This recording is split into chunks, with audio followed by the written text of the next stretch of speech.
안녕하세요. 코하 투더골드문 진행의 이정원입니다. 간밤 뉴욕 증시는 파월 의장 연설의 여파로 하락 마감했습니다. 하지만 우리 시장은 반발 매수세가 유입이 되면서 2만 달러를 회복하고 좀 등락을 반복하는 모습 보이고 있는데요. 이렇게 약세장이라고는 할 수 있지만 그래도 고래들의 주소수가 좀 증가를 했습니다. 이런 시장에서 우리가 어떤 자세로 투자에 임하면 좋을지 오늘 전문가님들 모시고 얘기 나눠보도록 하겠습니다. 먼저 코인한수 전문가님 모셔볼게요. 안녕하세요. 네, 반갑습니다. 반갑습니다. 코인한수 전문가입니다. 일단 뭐 어제랑 오늘이랑 별 큰 다름이 없는 시장이라고 좀 말씀을 드릴 수 있을 것 같아요.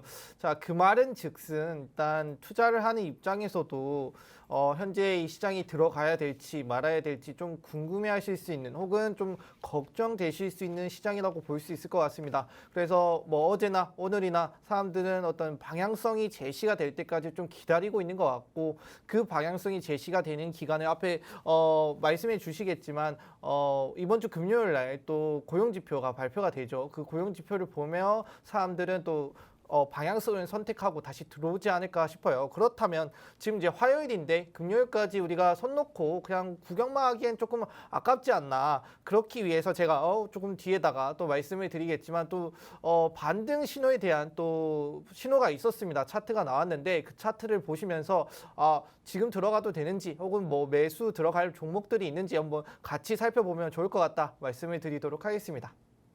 네, 어제와 크게 다르지 않은 모습 보이고 있는 시장인데요. 그래서 한수님께서도 조금 반등의 기회를 조금 포착을 하셨다고 합니다. 그거는 이따 뒤에서 좀 설명 들으시면 좋을 것 같습니다. 계속해서 비트필승님 모셔볼게요. 안녕하세요. 네.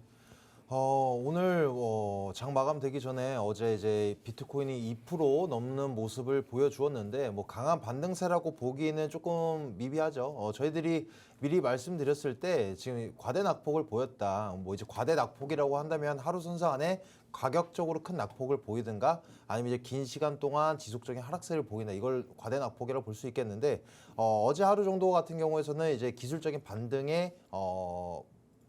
반등밖에 되지 못한다.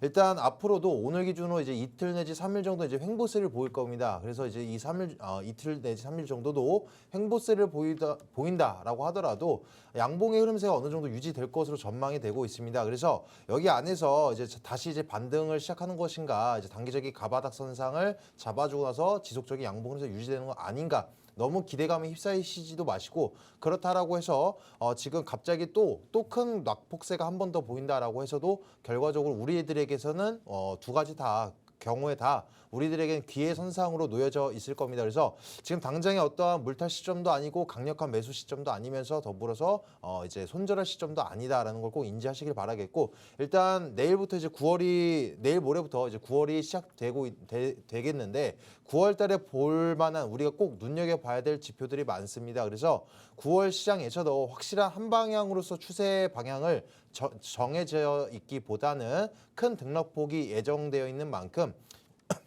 우리들이 지금 이제 조만간 있을 금요일날 있을 발표를 기점으로 인해서 조금 단기적인 바닥선, 그러니까 단기적인 저항선을 뚫어줄지 안착을 해줄지 이 점 차트적인 지표와 같이 맞물려서 시장 예측을 해보시길 바라겠고 오늘도 영상 끝까지 시청하시면서 좋은 정보 잡아가시길 바라겠습니다. 네, 금요일에 나오는 지표를 통해서 우리가 방향성을 좀 잡아가시면 좋을 것 같습니다. 저와 같이 코인 소식 볼 텐데요. 같이 화면 보시겠습니다.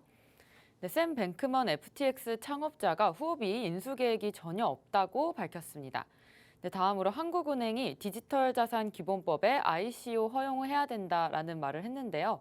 주식시장에는 IPO가 있죠, 필승님. 네. 네, 그렇죠. 근데 암호화폐 시장에는 ICO가 있는데 이 부분을 우리가 좀 허용을 한다면 네. 저는 좀 그렇죠. 좋은 방향으로 흘러갈 수 있을 것 같은데요. 당연히 좋은 네. 방향으로 흘러갈 수밖에 없다고 생각합니다. 기존에도 저도 이제 ICO나 그러니까 우리 코인 같은 경우 IEO, ICO, 뭐 IFO 여러 가지가 있겠는데 이 ICO 우리나라는 일단 현재는 이제 불법이죠. 그래서 우리나라 코인, 김치 코인이라고 하더라도 결과적으로 우리나라 안에서 뭐 ICO를 진행해서 투자를 받기보다는 결과적으로 이제 친암호화폐적인 싱가포르나 이제 두바이 쪽으로 이제 우회 이제 법인 설립을 진행을 하고 나서 투자 자금을 받고 있는 상황이 되겠습니다. 어떠한 코인이 됐건 결과적으로 이제 기술력이 들어가기 위해서는 돈이 들어갈 수밖에 없습니다. 우리나라 특히 우리나라 같은 경우에 이제 어릴 때부터 이제 공부를 하면서 경쟁 구도에 놓여져 있는데 정말 그만큼 똑똑한 사람들이 많을 수밖에 없겠습니다. 근데 이제 이런 블록체인 기술이라는 것 자체가 이런 암호화폐 시장 자체가 구축된 지 얼마 안 됐을 뿐더러 이제 앞으로도 이제 발전성이 무한한데 이 안에서 이제 좋은 기술력 혹은 좋은 아이디어가 있음에도 불구하고 투자를 받지 못해서 나는 기술력을 갖추고 있지만 투자 자금이 없어서 진행을 못한다라고 한다면 너무나 아깝겠죠.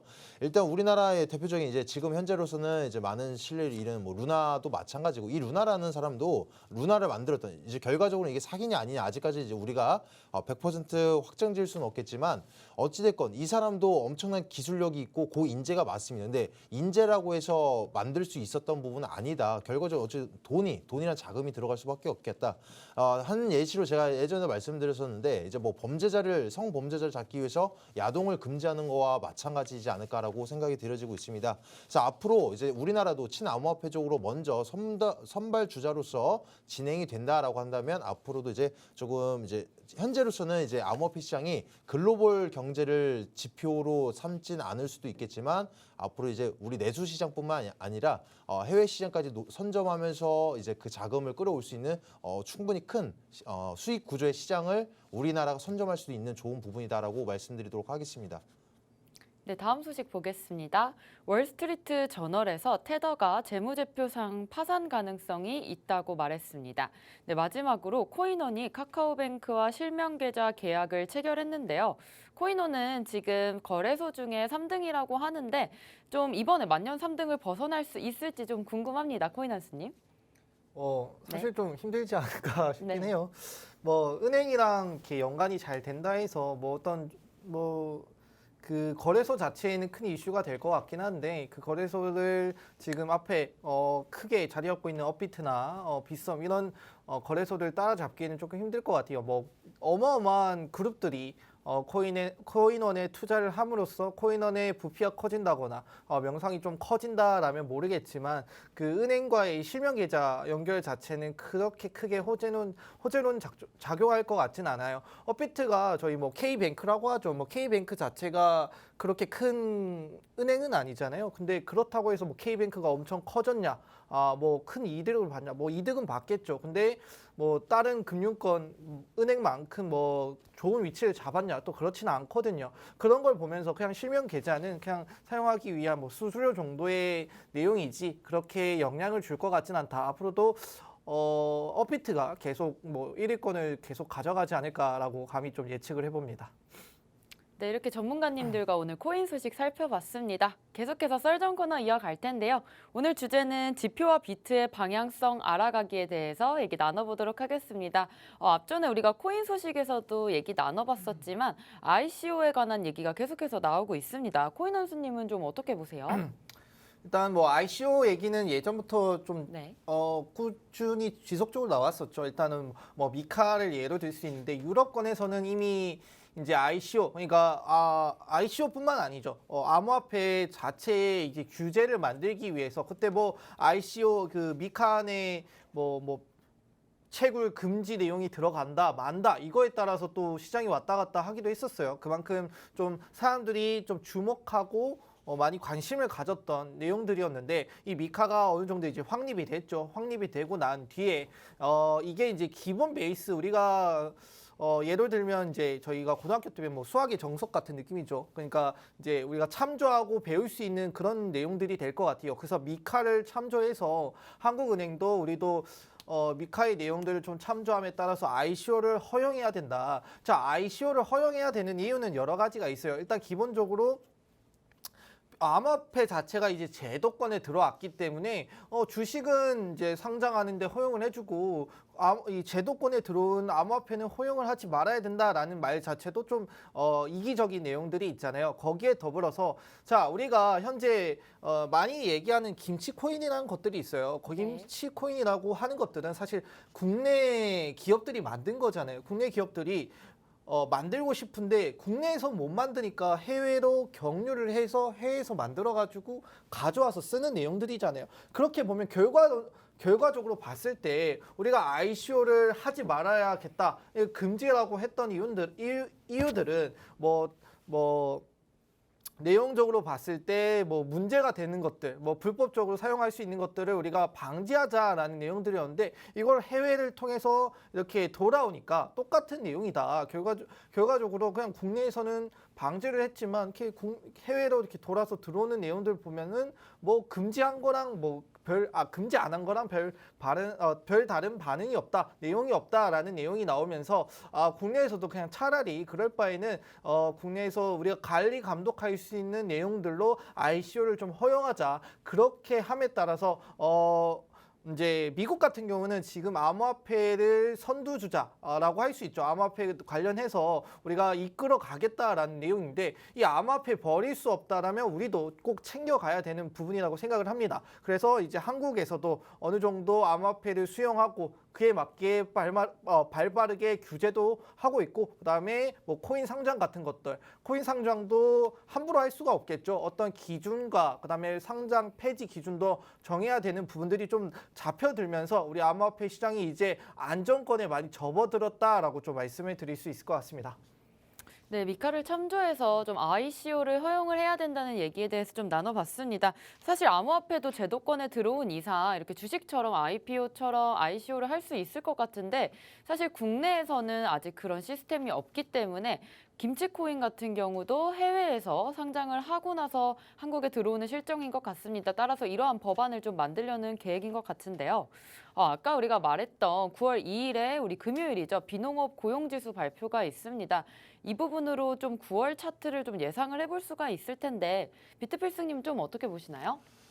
네. 일단 9월 2일, 이제 이번 주 금요일이 되겠습니다. 이 발표로 인해서 장기적인 추세, 특히 9월 한 달 동안의 방향성 잡아낼 수 있는 하나의 지표다라고는 우리가 확실하게 말씀드릴 수는 없겠지만 단기적인 이제 방향성을 잡을 수 있는 지표가 되겠다라고 간단하게 설명드릴 수 있을 것 같습니다.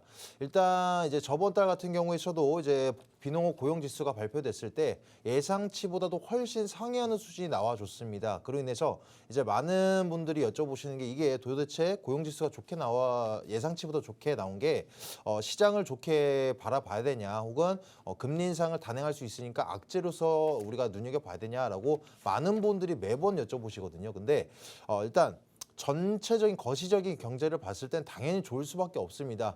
왜냐하면 일단 금리 인상은 지속적으로 이제 고금리를 취하고 있고 앞으로도 3번이나 더 남아 있는 상황 속에서 고용 지수까지 안 좋아진다. 이게 바로 경제 침체가 되겠죠. 그러다 보면 어떻게 되냐? 결과적으로는 이제 모든 시장에 이제 엄청난 시장 자산뿐만이 아니라 우리 인플레이션도 계속적으로 고조되고 한 가지 우리는 해결할 수 있는 방법이 없을 겁니다. 제가 여러 번 말씀드리지만 이제 그러니까 이번 연도 같은 경우에서는 금리 인상 모든 걸 우리가 잡아낼 수는 없겠어요. 예를 들어서 이제 6.25 전쟁이 터졌다. 근데 6.25 전쟁이 빨리 전쟁이 끝나고 나서 나도 빨리 취업을 하고 나서 우리 인프라도 다시 구축이 되고 나서 시장이 좋아지면서 대한민국 다시 살아나줬으면 좋겠다라고 희망을 꿈꾸지만 지금 당장 모든 것을 어떻게 다 해결하겠습니까? 그렇죠? 일단 먼저 전쟁이 끝나줬으면 좋겠다. 그 이후에 우리나라 살림 같은 경우는 이제 향후에 점차 나아지면 되겠지라는 생각을 가지는 것처럼 우리도 이 단계를 밟아 나가야 된다 이겁니다. 그래서 올해 안에는 이제 금리 인상 이 부분은 우리 만질 수는 없어요. 희망을 할 수는 있겠지만 이 희망 자체가 어떻게 보면 욕심일 수 있겠다. 그래서 금리 인상 부분만 봐야 되는데 어찌됐건 비농업 고용지수가 지금 저번 달에 말도 안 되는 상현 수준이 나와줬는데 이번 달 이제 한 달 만에 갑자기 갈아엎는 수치가 나오진 않겠죠. 당연히 우리나라만 보더라도 지금 이제 구직난이 아니라 구인난에 지금 나와주고 있습니다. 시급에 훨씬 웃도는 돈을 준다라고 하더라도 지금 알바생이 나오지 않을 정도가 되겠습니다. 우리나라만 봤을 때는 MZ세대라는 경우도 있겠죠. 이제 자신이 사회에 공헌하기보다는 이제 워라밸을 쫓는 세대이기도 하다 보니까 굳이 내가 이런 힘든 일을 하고 싶지 않아. 그리고 작년 한 해도 돈을 많이 풀어냈지만 이제 우리 정부 정책적으로도 지원이 많이 되다 보니까 굳이 지금 내 수중에 돈이 있다 보니까 이제 알바도 안 하고 그러다 보면 이제 그러니까 구인난에 지금 도래할 수밖에 없겠습니다. 그래서 이번 발표도 예상치보다 어떻게 보면 이제 상현 수준이 나와줌으로써 이걸 이제 비트 시장과 접목해서 예상을 해본다라고 한다면 단기적으로는 조금 빠질 수 있겠습니다. 그게 하루를 넘어서는 오버나인용 관점까지 이어질지 될지 모르겠지만 단기적으로 빠질 수밖에 없어요. 왜냐하면 결국 고용지수도 좋게 나와줬구나. 이로 인해서 9월달 금리 인상 0.75% 확실해졌구나. 이렇게 나와줬는데 여기서 한숨 쉬시면서 이제 큰일 났네 이렇게 걱정하실 게 아니라 결과적으로는 이 앞서 나오는 이 지표로 인해서 선반영되고 있다라는 것이겠죠. 그렇다고 보면은 이제 뭐 CPI 발표도 있겠지만 정작 9월 금리 인상 발표 때 0.75%가 나오더라도 이로 인한 가격적인 반영은 별로 크지 않을 것으로 예상된다. 그러니까 선반영되는 것일 뿐 이번 금요일 지수의 발표에 있어서 너무 크게 막 의미 부여를 하지 않으셔도 된다라고 정리해드리도록 하겠습니다. 네, 이번 주 금요일 지수 발표로 인해서 또 9월 FOMC 회의에서 금리 결정이 일어날 텐데요. 만약 0.75%포인트가 나올지라도 우리가 이미 예상하고 있었던 부분이기 때문에 이미 차트는 선 반영이 되어 있고 많은 움직임이 보이지 않을 것이라는 말씀 주셨습니다. 계속해서 우리가 인플레를 확인하는 지표가 좀 계속해서 나오고 있습니다. 인플레가 좀 피크아웃을 찍었다라는 말도 있는데 금리 인상은 우리가 손을 좀 계속해서 봐야 될 것 같습니다. 코인원수님은 좀 어떻게 생각하시나요? 일단 뭐 금리 인상은 계속 될 것 같아요. 뭐 시장 어떤 이제 예측 기구죠. 거기까지 예측하는 데는 최대 5%까지, 그러니까 금리 인상이 5%까지 올라가는 예측하는 것도 있고요. 뭐 4점 초반대, 중반대 아주 좀 많은 폭에 아직 남아있는 금리 인상 포인트가 남아있다라는 걸 좀 말씀을 드리고 싶네요. 일단은 세계 인플레이션 드디어 좀 꺾였다라는 내용들이 좀 많이 나오고 있어요. 근데 그 와중에도 금리 인상은 계속 할 것이다. 뭐 파월 의장이 잭슨홀에서 그런 의도를 보여줬죠. 우리가 이 금리 인상을 하는 내용은 이 인플레이션을 우리가 인지하지 못할 정도로 사람들이 이제 인플레이션이 없어졌구나, 인플레이션이 뭐 주위에 있나, 이걸 뭐 못 느낄 정도로 낮추는 게 목표다라는 내용들이 있어요. 앞으로 갈 길이 멀었다라는 내용을 좀 먼저 말씀을 드리고 싶은데, 일단 주요국의 이 중앙은행들은 기준금리 인상을 계속 할 것이고, 근데 그와 다르게 뭐 호재도 있죠. 이제 원자재 가격도 떨어지고 세계 경제 물가 부담도 조금 떨어지면서 이제 거기에 이제 유가도 떨어지고 있는 실정이죠. 그다음에 금속, 목재, 뭐 메모리, 반도체 가격도 최근에 떨어지는 모습을 좀 확인할 수 있습니다. 그래서 인플레이션이 조금씩은 잡히고 있다라는 부분이 여기서 나타나는 거고, 요 가장 최근에 많이 떨어진 거는 아무래도 이제 식량 농업 기구가 발표하는 이제 세계 식량 가격 지수겠죠. 이 식량 가격 지수는 러시아랑 우크라이나가 어느 정도 합의함에 따라서 우크라이나에서 나오는 이 곡물들이 수출됨에 많이 떨어지는 모습을 확인할 수 있었는데, 7월에는 전월보다 8.6%나 떨어지면서 2008년 이후 가장 큰 폭의 하락을 보여줬다라고 해요. 그만큼 이 식량적인 측면에서는 물가가 많이 잡히고 있는 모습이다. 그래서 하반기에 세계 소비자 물가지수 상승률이 5.1%로 좀 낮아질 것이다라는 예측하는 기구들이 많아지고 있고요. 그 다음에 수요 둔화가 좀 이루어지고 있다라고 합니다. 그만큼 사람들이 예전 같은 경우는 이제 코로나 같은 경우는 우리가 이제 집 밖에서 못 나가니까 상품에 대한 수요들이 많았거든요. 그렇다 보니까 이제 이 수요를 만족하기 위해서 뭐 기업들이나 가게들은 이 수요를 만족하기 위해서 뭐 이렇게 끌어다 쓰고, 그다음에 이렇게 높은 가격에 지불함에 따라서 또 인플레이션 어느 정도 올라갔을 거라고 생각을 해요. 근데 이제 코로나 이후 코로나도 어느 정도 개선이 됐고, 사람들이 이제 집에만 있는 것이 아니라 또 바깥으로 좀 많이 다니죠. 외식도 하고 영화 관람도 하고, 그다음에 이제 비대면 서비스가 아니라 대면 서비스를 함에 따라서 비대면 서비스에 몰렸던 이 상품들이 어느 정도 완화가 되고, 거기에 생겼던 인플레이션이 완화가 됐다. 그래서 이 인플레이션이 좀 어느 정도 분배됨에 따라서 전체적인 인플레이션이 낮아지고 있다라고 좀 말씀을 드리고 싶고, 그만큼 이제 서비스 수요가 늘었다라는 말이 있겠죠. 근데 이제 걱정인 부분은 이제 서비스 수요가 또다시 좀 늘어나는 것이 아닌가. 그렇게 되면 서비스 측면에서 인플레이션이 생길 수 있다라는 점을 좀 기억해 두시면 될 것 같고, 그다음에 세계적인 물류 정체도 좀 많이 개선이 됐다라고 해요. 그래서 이 세계 공급망 압력 지수가 있는데 이게 7월 달 이후에 계속 좀 떨어지고 있는 모습을 확인할 수 있다.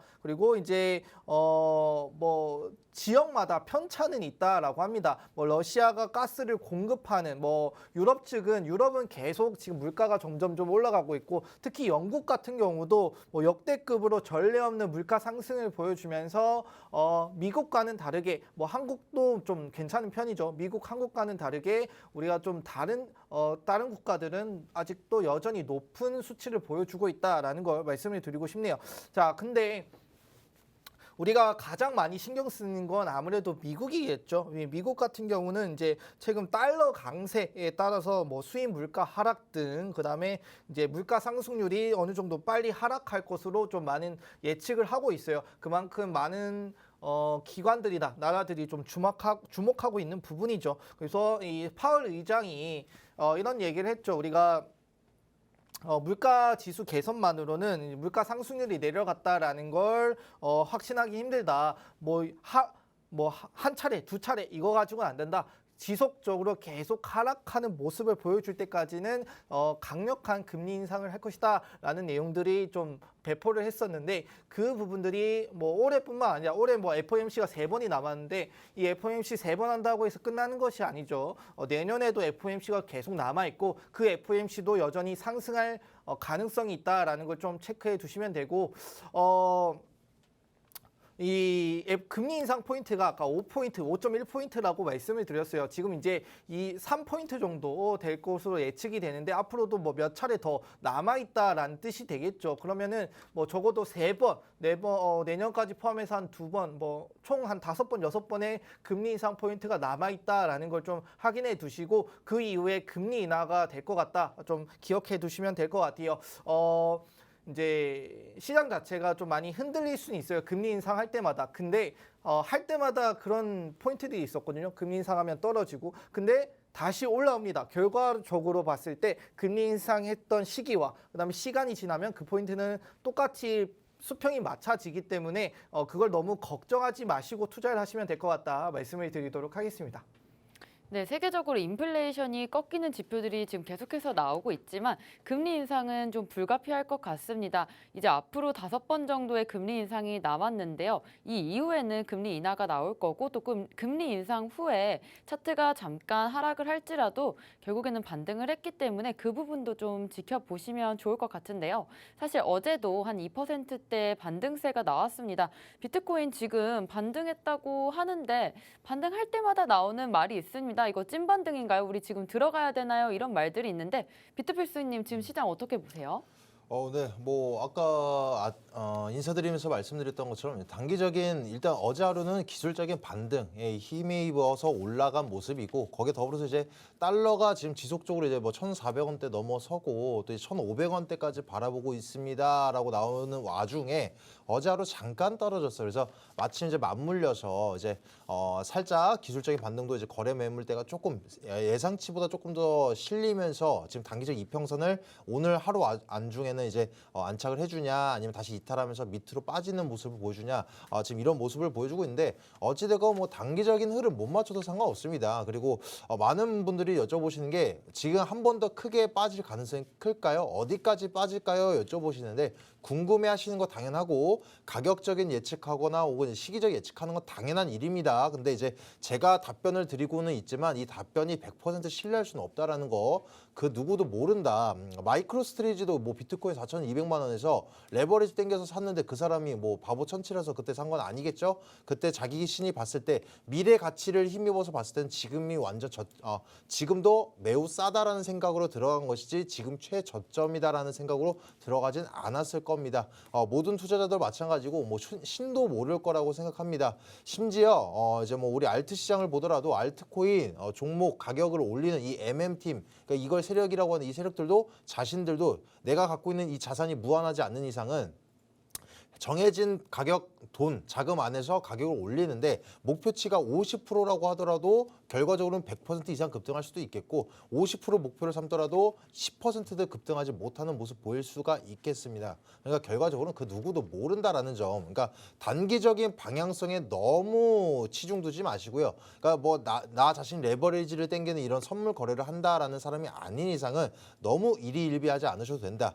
어찌됐건 이제 단기적으로는 일단 지금 매물대 시간대도 어느 정도 동반되고 있고 중요한 지표로서 이제 내일 모레 중에 결과 발표가 나올 겁니다. 그러니까 기관의 매도 유입세가 나올 텐데 7주 전에 발표됐던 이 기관의 매수 유입세를 보니까 정말 이번 연도에 거의 최고점이라고 할 정도로 엄청난 매수를 진행을 했죠.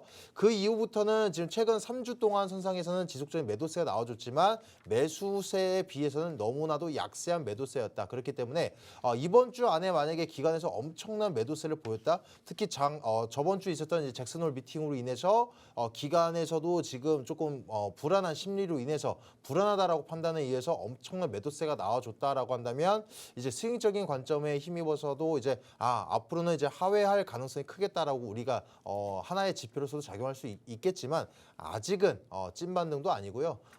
강한 저항세도 아니지만 일단 단기적인 방향성을 설정해 드려 본다라고 한다면 아마 이틀 정도 3일 내지 그러니까 단기적 선상으로 차트 저항대, 가저항대로선 2850선 내외로 움직일 가능성이 크다라는 정도만 말씀드리도록 하겠습니다.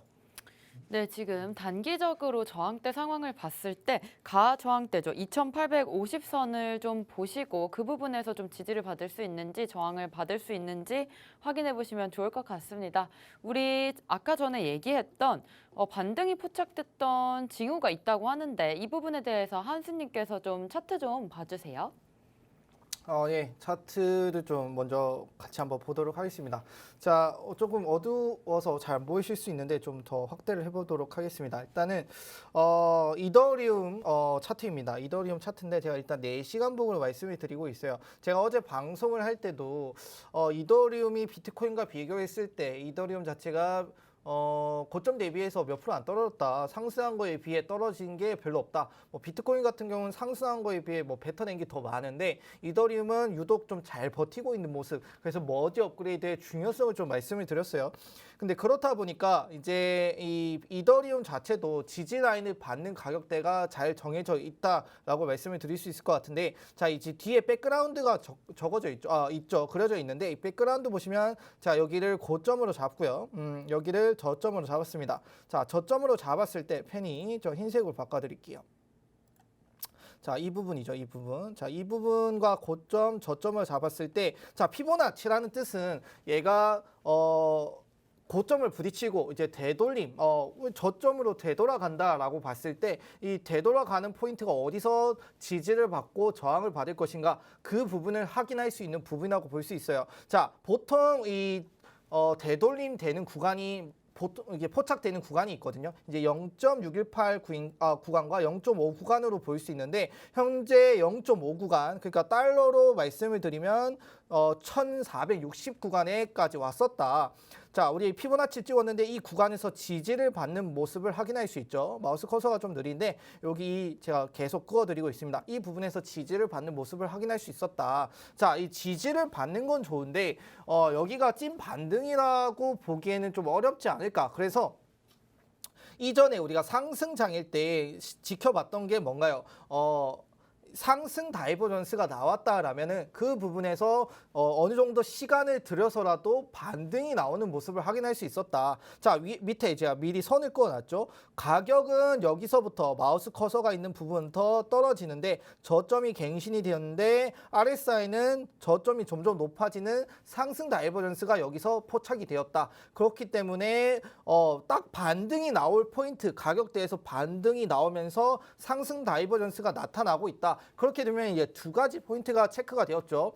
가격적으로 봤을 때도 반등이 나오고 그에 더해서 RSI와 이 가격적인 상승 다이버전스 체크 그리고 지금 제가 선을 위아래 두 개를 그어놨습니다. 자, 이 위아래 선을 두 개 그어놨는데 이걸 보시면 폴링 웨지라고 볼 수 있을 것 같아요. 자, 폴링 웨지라고 하는 것은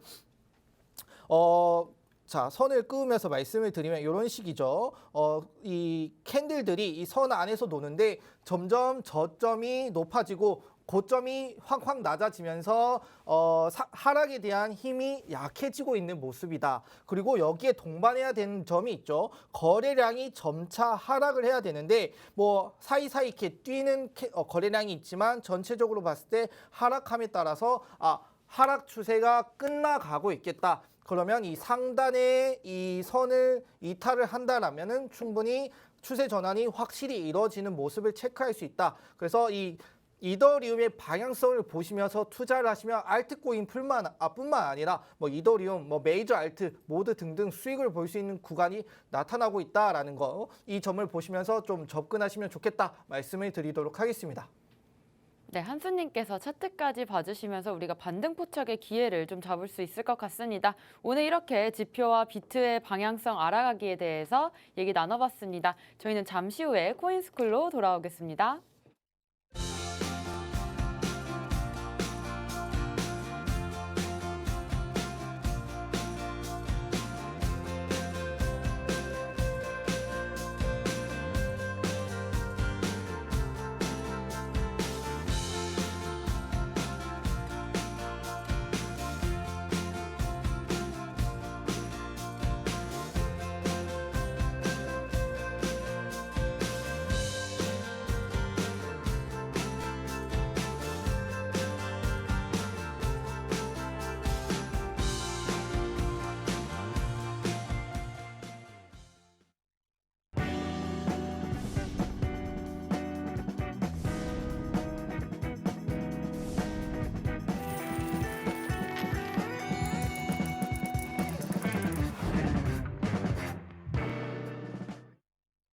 네, 코인스쿨 시간입니다. 오늘은 비트필승님께서 헤드앤숄더에 대해서 강의해 주실 겁니다.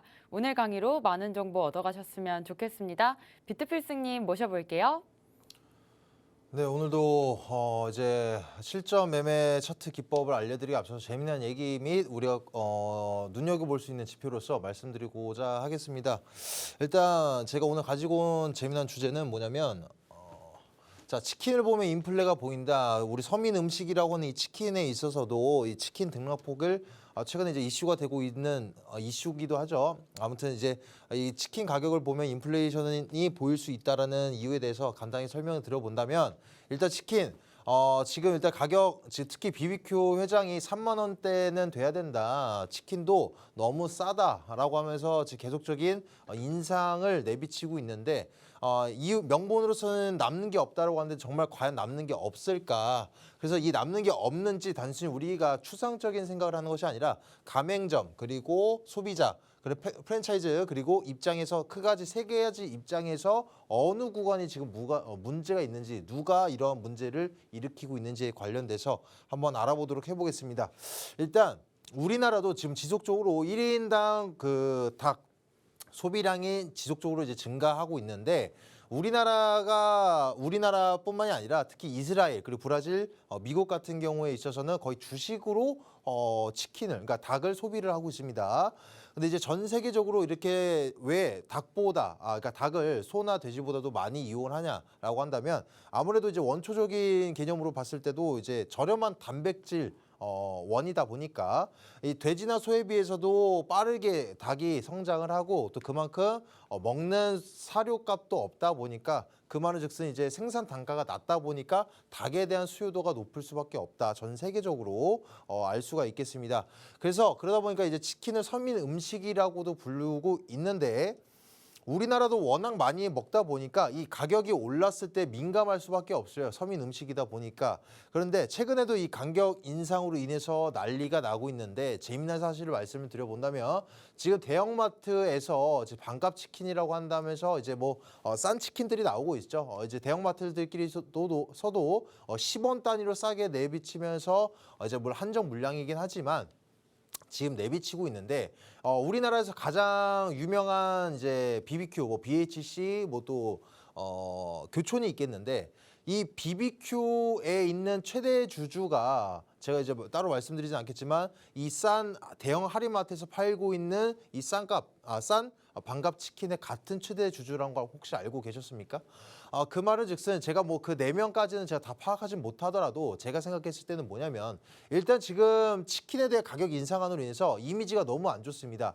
물론 이제 이 이미지가 안 좋을 때마다 반값 할인을 뭐 이제 그러니까 할인 같은 거를 통큰 할인을 이용해서 민심을 잠시 잠재우기도 하고 있지만 지금은 반발심이 너무 강하다 보니까 이러한 반값 치킨 이제 뭐 어떻게 보면 대형 프랜차이즈 이제 불매 운동 비슷하게 사람들이 소비를 하지 않겠다라고 내비친 만큼 이러한 싼값 치킨 서로 이제 경쟁력 구도로 인해서 이러한 치킨들을 우리가 사 먹어야 된다라는 이런 이미지가 막 구축되고 있어요. 근데 그 안에서도 결과적으로는 최대주주 이익을 바라보고 있는 회사가 똑같다라고 보다 보니까 물론 이제 하나의 예시로서 이 반값 치킨 대형마트 치킨에서도 한 회사만 살아남는다. 근데 그게 결과적으로 BBQ와 같은 최대 주주였다. 그럼 또 혼자 다 해먹겠다 이거일 수도 있겠죠. 아무튼 지금 이런 재미있는 얘기도 있겠고. 아무튼 요식업 특성상 이익분이 그렇게 크지는 않습니다. 그럼에도 불구하고 영업이익이 낮은 편임에도 불구하고 우리나라 치킨 프랜차이즈가 영업이익이 꽤나 높아요. 특히 이제 BHC 같은 경우에서는 작년 한 해 이제 뭐 30%가 넘기도 했었던 모습을 보여주고 있는데 이제 아무래도 우리나라에서는 왜 영업이익이 크게 요식업 자체가 클 수밖에 없냐 보면 내수 시장 안에서 한계 안에서 서로 싸우겠다 그릇 싸움 하다 보니까 커질 수가 없다 이겁니다. 왜냐하면 수출은 저조하지 결국 내수 시장 안에서 서로 싸움을 이어가야 되는데 이 안에서도 결과적으로는 그럼 어떻게 되냐 가맹점을 이제 무분별하게 지속적으로 만들어내다 보니까 프랜차이즈는 이제 이득만 있을 거의 이득밖에 없겠죠. 가맹점주 입장에서 피해가 크지 결과적으로 주인은 결과적으로 없다. 아무튼 이 프랜차이즈는 쉽게 말씀을 드려본다면 이 프랜차이즈는 이제 어떠한 그러니까 결과적으로 가맹점한테 판매를 하는 것인데 지금 왜 이렇게 가격이 올라가냐 남는 게 없다 지금 이제 원가가 단가가 올라가고 있다 가맹점이 힘들어한다 그래서 우리는 올릴 수밖에 없다라고 얘기를 하는데 유통 과정을 한번 살펴볼게요. 그래서 양계장 그러니까 양계장이 A, B, C가 총 4가지가 있겠습니다. A가 양계장이고 가공장 그리고 이제 프랜차이즈 그리고 이제 가맹점 총 4가지가 되겠는데 살펴보니까 이 가공업체에서 그러니까 이 양계장에서 닭을 키워서 가공업체한테 파는 형태가 아니라 가공업체가 사료랑 병아리를 줄 테니까 여기서 말 그대로 이제 키워주는 시스템만 일어난다. 그래서 이 안에서 어떠한 등락폭이 크게 일어날 일은 거의 없다고 우리는 내비치고 있습니다. 왜냐하면 일단 지금 모든 이제 농수산식품들도 그런 것처럼 등락폭이 분명히 존재합니다. 근데 우리가 치킨 사 먹는 입장에서 봤을 때 치킨 가격이 떨어진 걸 본 적이 있으십니까? 없습니다. 결과적으로는 이 안에서 등락폭이 일어나지만 이에 따른 큰 변화는 없었는데도 불구하고 지속적으로 치킨 값이 올라간다. 그럼 결과적으로 이 C와 D, 그러니까 프랜차이즈와 가맹점 안에서 유통되는 구조 안에서 마진을 크게 남겼다. 이 안에서 큰 문제점이 있다라고 내비치고 있습니다. 근데 여러분들도 아시는 것처럼 지금 치킨값이 올라갈수록 소비자도 힘들지만 가맹점도 힘들다. 가맹점이 뭐 치킨값이 올라갈수록 가맹점이 이득이 많이 나는 구조가 아닙니다. 지금 결과적으로는 이 C 프랜차이즈가 지금 마진을 이뤄내는 주범으로서 우리는 합리적인 의심을 해볼 수가 있겠습니다. 그런데 자. 프랜차이즈는 많은 명목으로서 여기 마진을 남기기도 하지만 그러니까 이득 구조만 거의 남고 있습니다. 그래서 앞으로도 이 문제점에 있어서는 우리가 꼭 인지를 하면서 단순히 치킨값이 올랐다 이로 인해서 힘들어 왜 올리는 거야 명분이 많아요. 막 지금 배달비 초반에는 아까 말씀드린 그 3대장 우리나라 그 주도하고 있는 3대장이 총대를 메고 치킨값을 올리고 있는데 그 명분으로는 초반에 어떻게 했습니까?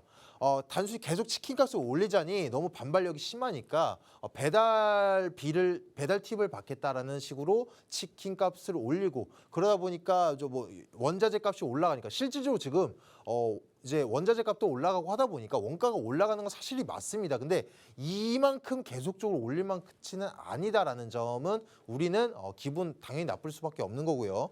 아무튼 그래서 이를 토대로 BHC가 행세를 내비치고 있는 게 뭐냐면 BHC 같은 경우에서는 이제 최대 주주가 사모펀드입니다. 사모펀드가 어떻게 이득을 취하냐?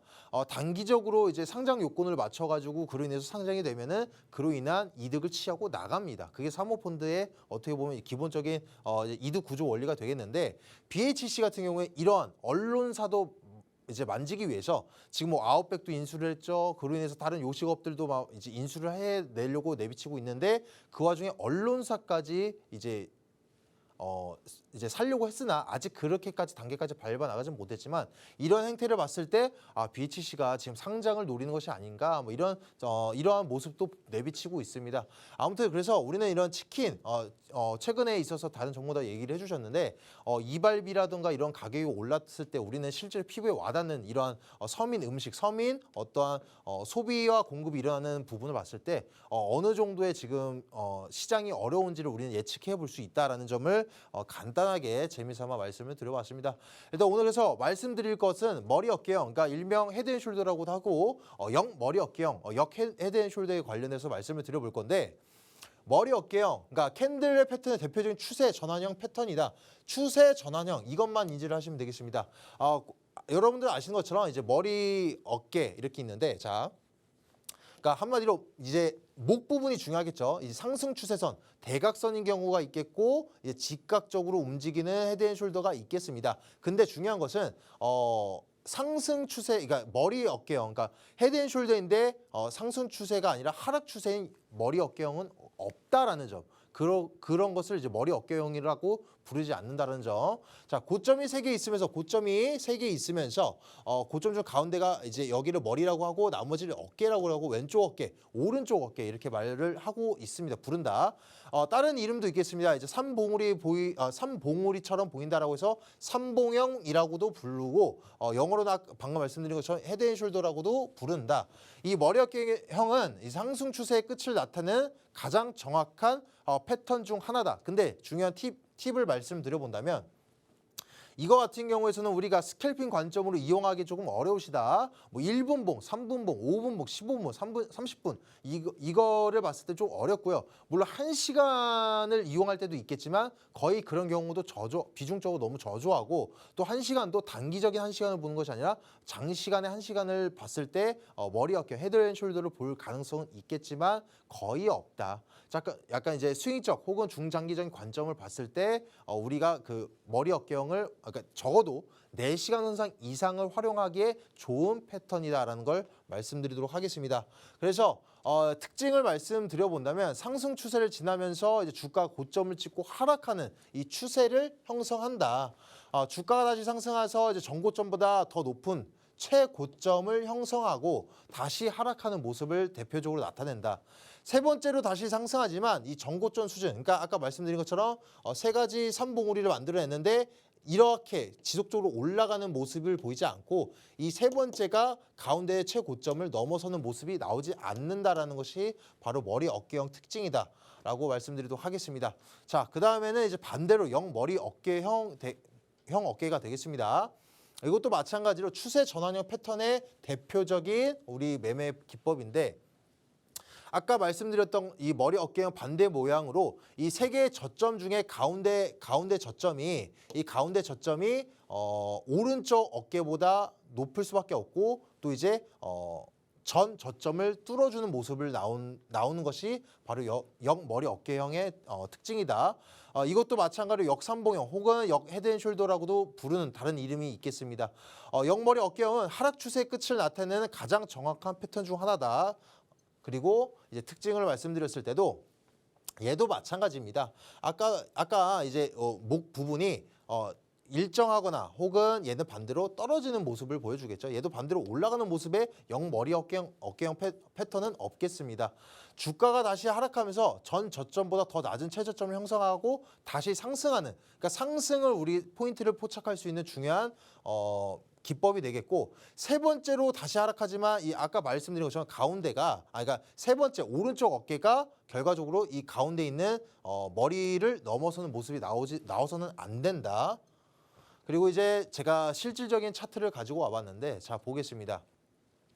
말씀드린 것처럼 머리가 있겠죠. 왼쪽 어깨에 자신이 바라보는 기준점입니다. 오른쪽 어깨 이렇게 있겠는데 자 목 부분 방금 말씀드렸던 게 이 상승 추세를 그으면 됩니다. 이 상승 추세가 목 같은 경우에 아까 말씀드린 것처럼 이런 식으로 올라가거나 머리 어깨형 같은 경우에 올라거나 직선인 모습을 보여줘야 된다. 떨어지는 모습은 안 된다.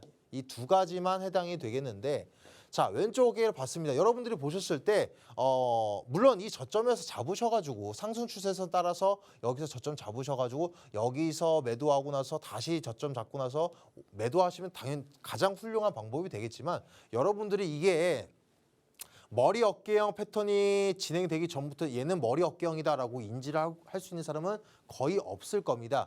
그래서 우리는 마지막까지도 얘를 수익을 노려보겠다. 우리가 보셨을 때 여러분들도 분명히 물론 장 전체적인 모습을 보겠지만 상승 추세고 여기서 한번 잡아볼까 뭐 수익 단타를 진행하건 뭐 수익적인 관점을 진행하고 막 매수를 하면서 수익을 바라봤습니다. 근데 나는 여기서 매도를 했는데 빠진다. 역시 잘 팔았어 했는데 갑자기 전고점 다시 여기 고점 뚫어주면서 올라가니까 내가 페이크에 당했네. 조금 더 욕심을 부려봤다면 큰 상승을 더 이제 수익을 낼 수 있었을 텐데라고 하셨는데 당연히 이제 전고점을 뚫은 더 이상 고점 위에 저항대 라인이 없습니다. 그래서 저항대를 어디로 설정하기는 어렵겠지만 그건 분명히 우리는 기다릴 겁니다. 조정 주는 타이밍까지. 근데 여러분들이 조정 주는 타이밍에서 한 번 더 수익을 내겠다라고 들어가시는데 여기서 잡았다가 물론 이제 스캘핑 관점으로 수익을 보실 수도 있었겠지만 또다시 한번 여기서 벌써 반등을 주는데 전고점 다시 한번 뚫어줄 수 있을 것 같아라고 이득을 기다리셨다가 결과적으로 손절을 보고 나올 가능성이 크겠죠. 그래서 확실한 두 번 어깨 나고 머리 부분이 나온 것 같은데 이게 바로 머리 어깨형 패턴이 아닐까 기다려 보시다가 여기서 반등 주는 구간에서 여기서 매수 타점을 잡아보고 나서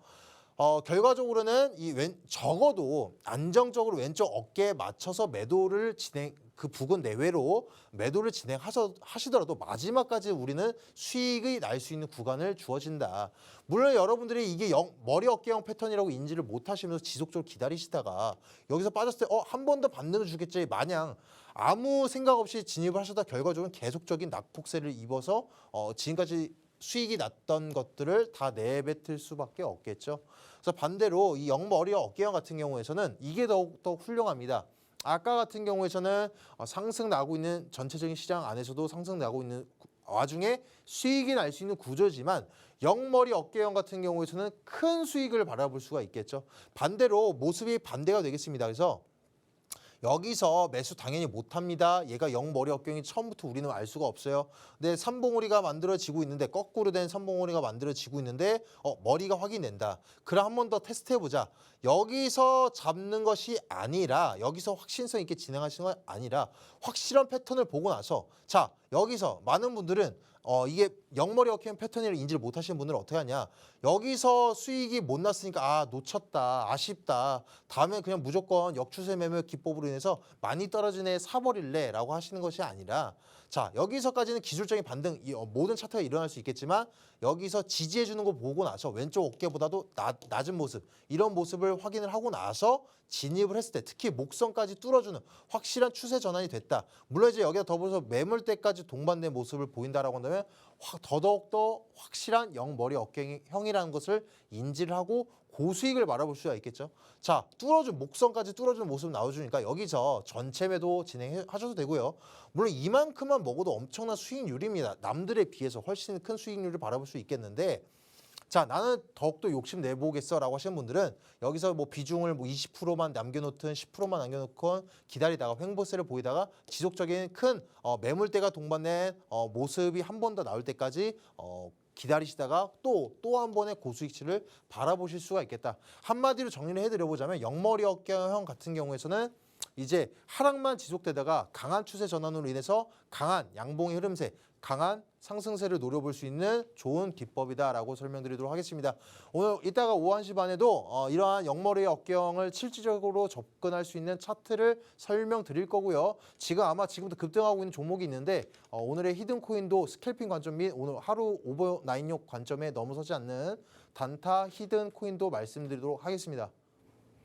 네, 이렇게 오늘 강의에서 헤드앤숄더에 대해서 알아봤습니다. 좀 더 자세한 매매 방법과 또 차트 분석 저희가 오후 1시 반부터 이어갈 텐데요. 오후 1시 반부터 무료 방송으로 진행하고 있습니다. 함께 하실 수 있는 방법 안내해드리겠습니다.